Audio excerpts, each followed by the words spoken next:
Although, apropos to nothing, to mention that, and to ignore the fact of what I've got to pick up in a second. This little bag. Is that new series planned. We'll see when it comes out, hopefully soon. Old video games. I've been thinking about the retro ones for a while. But just retro video games. You know, a lot of people have done that. What I wanted to do is just theme it around me. Because that's the only thing that's important around here. Is me and my ego. No, it's just because remembering games. I haven't done that for a long while. I used to go back a lot and replay older games that I hadn't played for years and years and years. You know, on emulators or for console stuff, or from PC ones that I'd found again, or, you know, again, emulators for like old Spectrum on PC games and things like that. And considering doing it again, I might do. I don't know. But as a kid, yeah, playing a lot of video games, certainly. It was more just, you know, I think just reading, I think. I mean, think about it again, walking the dog the other day, because that's when your brain turns out nicely. Was, what did I spend my time doing sometimes? Sometimes, you know, I'm not always sure. I don't know. I think a lot of it probably was reading. Or adventure game books. Things like that. And a lot of it painting. Painting images and things. What a goddamn mess in here. So everyone's exploded in your level, Janitor. It seems like. Not quite. I've been taking some whole bodies in. I'm being mean really to the dead, because I'm just more annoyed by Thomas and people like that, because I've got to pick up the individual parts of their deceased body and carry it through. It's much more convenient if you die in one piece, please. That way I can carry you to the furnace more quickly, because like I said, what's important around here is me and my convenience. But I think you would get like that. You'd get, as a janitor, you would get a janitor of crime scenes and bodies. I think we've got a bug. Hold on. I think it would be a risk, certainly, that you could get callous about things unintentionally. Because in the end, it just becomes a job, and you don't think about it because... Oh! I don't think I've had a level where I could pick up the beds before now. I'm obviously quite beefy in this one. There we go. Not sure that's actually helpful or not to be able to pick up a bed.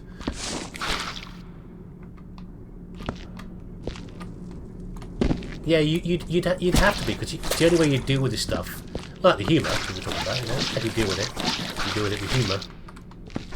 Who's this? Peter Hatterhausen. Get there, Peter. How do you deal with this stuff? Well, you deal with it by your brain not blanking it out. Substituting something over the top of it. Compensating in some way. Compensating for the horror by not pretending it's not there. But how much of, you know, what goes on of every sort in the world is based upon people not intentionally becoming callous. Being callous. Dealing with stuff by dealing with the horrible things by their brain compensating. It's a survival feature. You know, I said before about this is not the end of the world. We are an amazing species. We can survive. We have survived. We have survived almost anything. You know, there was a time when the species almost died. We were almost gone. You know? I can't remember what the issue was. I remember it was very early on when they were tracking through like the numbers of...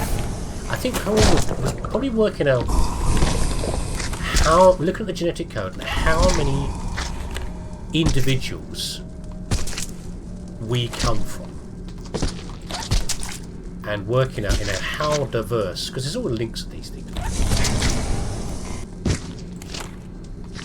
between individuals. How closely linked are we, and then you can work out how many individuals would you have to have this diversity or lack of diversity in our genetic code. And it turned out at some point in our history, it wasn't very much. Something terrible happened. Maybe it's as simple as a famine or a drought or a lack of food really early on. I think possibly we weren't even farming at this point yet. And we nearly went. We nearly vanished. I think possibly the situation is more complicated than that. Because genetics and archaeology and how our origins are much more complicated than that. But I can see what they were. I can see there was certainly something going on there. Oh, I've got to change how I'm sitting. My hand keeps getting. I keep getting pins and needles in my left arm, and I don't know why. Is that a bad sign? Am I having a stroke? Would that explain the nonsense I come out with? Probably not. It's probably not a stroke. It was me just being an idiot. I'm sitting in a slightly skew way on my seat. That's what it is. Yeah, so the point is that the human race, we're a race of arseholes. We are, I mean that in the best possible way. We are incredibly good at dealing with bad things by sometimes being self-centered or very forward, very direct in how we deal with it. It's a survival feature. Survival of the fittest is not as straightforward as, Darwin's thing about red intuition. That was already been debunked as a thing, but it still has. There are facets of it that are still true. We are a species incredibly good at surviving, and sometimes surviving means getting ahead by standing on the neck of the person who's in front of you. Yeah. But I think so some of it is probably that, but also I think some of the things in the world with the apparent callousness of people is just our nature of being, not that we shouldn't change it, but our nature, understanding it's quite important, our nature of how we deal with adversity and problems. When life gives you lemons, saying, the quote. What is it again? I'm sure a Rampage could turn it out for me perfectly. Don't put up with those lemons. Don't make lemonade out of them. Pick up those lemons and give them back and say, what the hell do you want with these lemons? I don't want these lemons. Get them away from me. Use the lemons to blow up or set fire to someone's house. Was that it? In Cave Johnson? I can't remember. But that is human nature. That is human nature right there. I'm being so profound today, aren't I? My God, it's making me sick. Right, who's this over here? Roberta Smargov. She wouldn't put up with any of my nonsense. I can't help it, It's not. I'm not intending to be so far up my own backside. But the more you talk to yourself in a small room, overanalyzing things, the more you start to run the risk of disappearing up your own bottom. The nonsense you are talking. Maybe you're still enjoying it as a background noise. I don't know. We will see. But I do recognise that, I think it's what comedians do. When comedians use observational humour, they're always taking that risk. When they say something, isn't it funny when? Don't you know it's interesting when whether they are the only one that actually thought that? When I say this to my audience, are they all going to look at each other puzzled like, what? None of us think that, But I recognise that a lot of the nonsense that goes through my head does go through other people's heads as well. That's what I think. I think it's like, yeah, it seems crazy, but you're not having some sort of profound, unique thought here. You're not some sort of genius that is, oh, no one's ever thought of this before. There are people like that, but they are few and far between. So I feel a bit more assured when I come up with this crap. I know that there are other people out there going, you know what? Maybe even if I haven't thought that myself, I can see where you're coming from. Or maybe not. What's this over here? It's a stack of things in a bucket. I presume those are two. Oh, it's going to be a disaster. This is a disaster that happened. I don't want to use that as a water thing. That's definitely going to go wrong. Yeah, let's put the legs in here. How are we doing anyway? I feel like we're doing pretty well. You know? Although there is something that I read about in the description of the level. Because I actually read the description of the level. I know. It's more than I usually do, isn't it? I've actually made some sort of preparation. There is something downstairs we need to investigate. So let's once we just finish clearing up Jawad Temli, and we'll wander downstairs and have a play around with it. Because these people like Janitor and Fodder are endlessly inventive, and I think he's done something clever down this. Although actually, this level, I haven't actually looked at that properly. I think I might want to mention that. Come on, this level might be the creation of 2 people. I'm pretty sure one of Janitor's was. I think it might. Apologies if that's the case. For the other named person, I'll look it up. I'll stick it on the screen to say I'm sorry. I'm not deliberately ignoring your contribution. Not intentional at all. Right, let's wander downstairs. Let's be useful. Let's be efficient. Useful. Useful's going too far. I haven't seen the dispenser yet for that, have I? No, I haven't. I know that's crates. That's crate storage there. Is that some barrel storage? Don't know. Let's take the bucket down anyway. We'll have a look in a minute. But I want to look downstairs at the thing that I saw. Oh, yeah, 1 second. Let's take a peek. Let's just. Ooh. Uh oh. Ah. Okay. We're all right. My face. Oh, God. It reacts to me, not with him. We haven't got a bin dispenser down here, have we? Let's take one of these down. Now, I looked at it earlier. This here.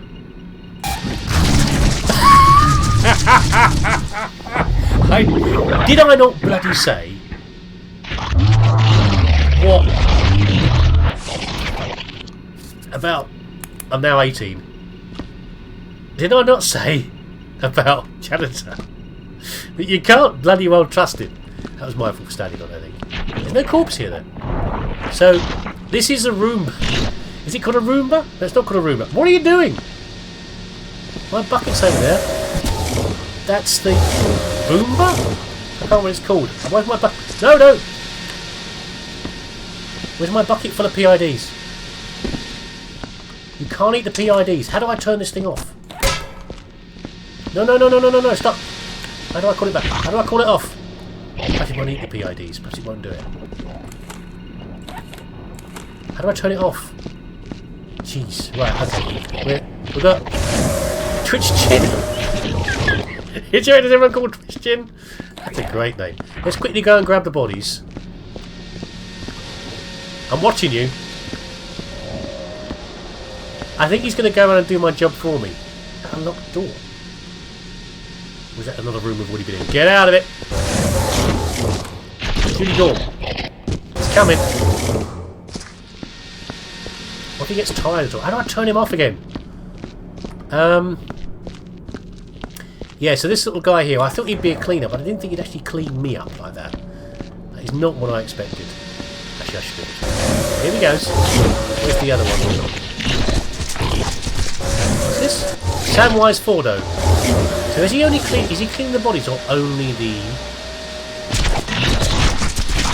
blood? No, he's only cleaning up the body parts. What is that? What is this? That's a cool looking gun. It's a bit like a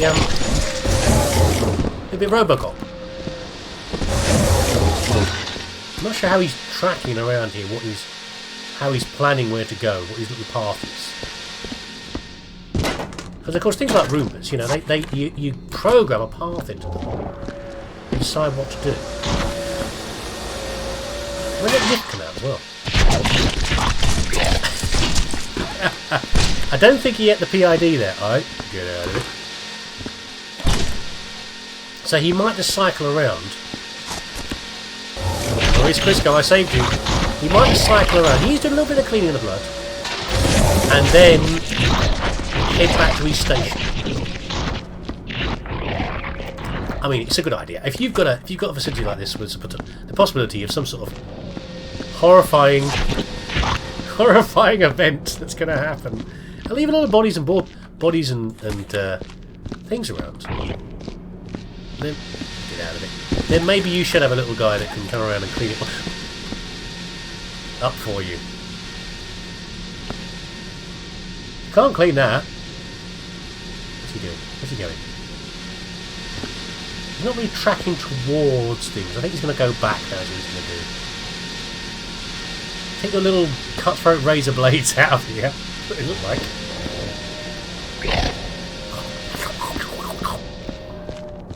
We'll keep that, actually. We'll put that in my box. Maybe I can't. Maybe I can't. We'll test it out.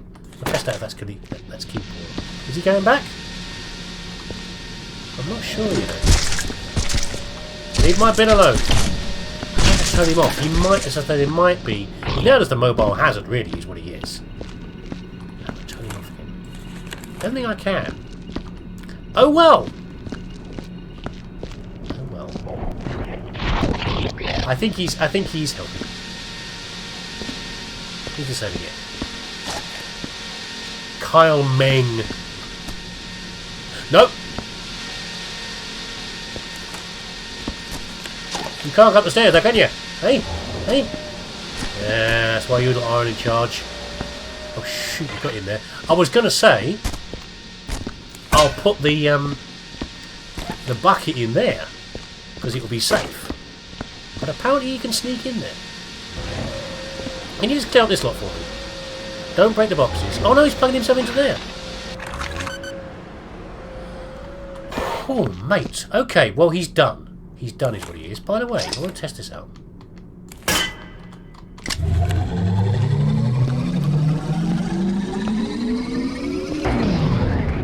Let's go look upstairs. Where's the telephone? Oh, it's in the freeze room over here, isn't it? The room that's here? This one? No. It was, wasn't it? It was this. Oh. Ooh. There's another teleport. There's another pair. If I put this in the... No, I was going to say, could I put this in the...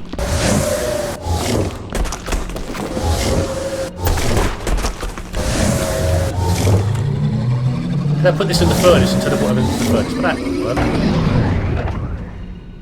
work. Somewhere, these things are collecting. But I don't know where. We will find them later. And what's that? A solar flare. I know I'm distracted, aren't I? I got distracted by these. That's a green one. There we go. Nice. Ultimately useless, but nice. Okay, I'm going to take a break for a bit, I think, and then come back to do some more cleaning. It's getting there, though. Oh, there's some stuff up there. Oh, you rotten... Yeah, that's going to be a problem to get to. How am I going to get to there? I can't do jumping up there.